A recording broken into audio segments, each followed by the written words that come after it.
तो राघव चड्ढा को भी राज्यसभा में बात हो रही है राघव चड्ढा जी की। लीडर राघव चड्ढा को उनके पद से समाजवादी पार्टी के नेता राघव चड्ढा जो सांसद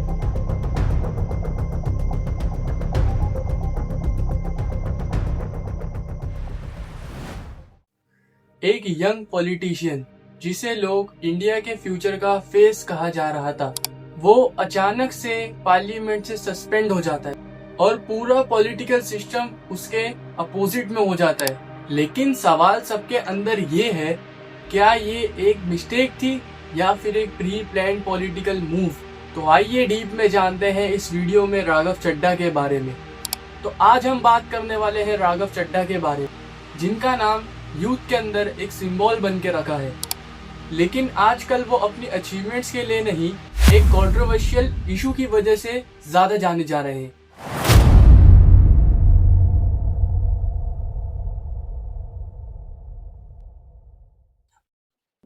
तो आजकल राघव चड्ढा का नाम सबसे ज्यादा यंग और एजुकेटेड पॉलिटिकल लीडर में लिया जाता है।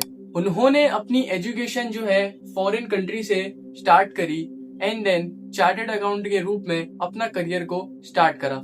लेकिन राघव चड्ढा की पॉलिटिक्स में एंट्री कैसे हुई?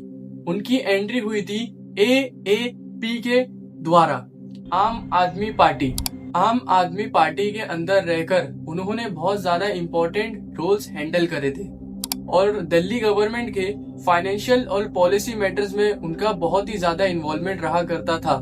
उनकी इमेज सोशल मीडिया से लेके न्यूज में एक क्लीन, शार्प और एजुकेटेड इमेज बनकर रही थी और धीरे धीरे करते हुए पॉलिटिक्स से स्टार्टिंग में लेके एंड तक उनकी एक क्लीन और शार्प इमेज बन चुकी थी आम आदमी पार्टी के द्वारा।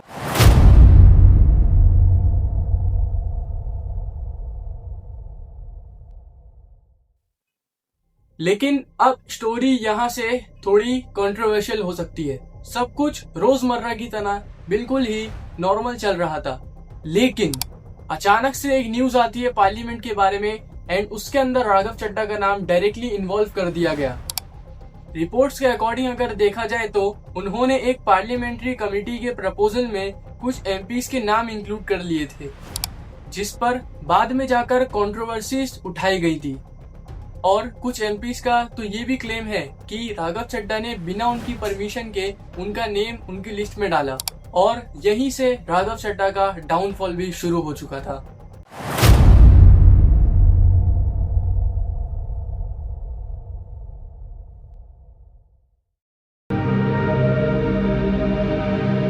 तो आइए अब जानते हैं पार्लियामेंट क्लैश और सस्पेंशन के बारे में। इस इशू ने इतना बड़ा फॉर्म ले लिया कि पार्लियामेंट में एक क्लैश हो चुका था। अपोजिशन एमपीज ने इसे एक सीरियस ब्रीच बताया और डिमांड की गई कि इस मैटर पर स्ट्रिक्ट एक्शन लिया जाए। इसके बाद एथिक्स कमेटी ने इस केस को डीपली एग्जामिन करा और राघव चड्ढा के ऊपर प्रोसीडिंग्स चालू कर दिया था।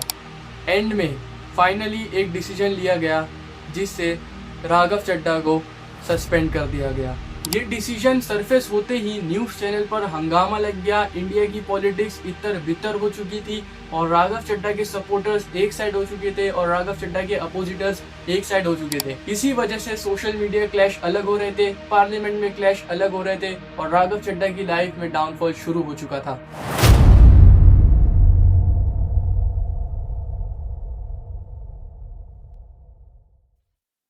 तो आइए अब जान लेते हम आम आदमी पार्टी और बीजेपी के बीच में जो क्लैश हो रहे थे, बीच में राघव चड्ढा क्यों पिस रहे थे।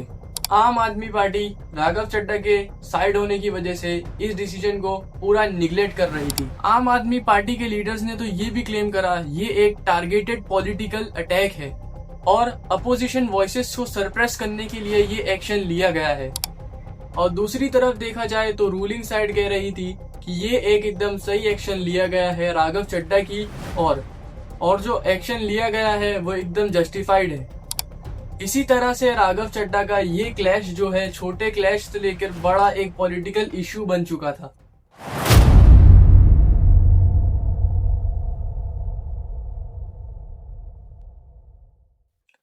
तो आइए अब हम जानते हैं पब्लिक रिएक्शन और मीडिया रिएक्शन के बारे में, क्योंकि बीच में जब भी कुछ क्लैश होता है तो मीडिया और पब्लिक का रिएक्शन भी होना बहुत जरूरी है।